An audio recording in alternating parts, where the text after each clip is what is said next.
Today, we're talking about what 2026 could look like for you and how changing one thing about your structure can build something most nurses never have. Not because the system is going to change, not because the hospital are suddenly going to pay you more, but because you can finally decide to stop working a job and basically start building your own practice, just like doctors and dentists do.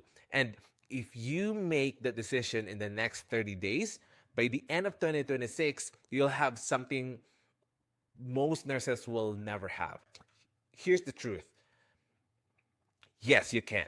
2026, that's the year you can build the second one. So here are the 5 steps to go from being a staff nurse to become a travel nurse with your own practice in 2026. So, step number 1, you need to decide that you're done with jobs, okay? You're not an employee anymore. You need to decide. This sounds simple, but I'll tell you, it's the hardest step that you'll ever take because you need to shift your mindset from being an employee mindset to become a having your nursing practice. So you have to decide that you're not going to stay stuck. You're not going to keep trading time for money. You're not going to work the same job for the next 10 years and hope things get better and hope the hospital change their policy and hope that the hospital that you work in right now basically suddenly give you more and pay you more of what you're worth. Okay? You need to decide. You need to decide that you are building a practice in 2026.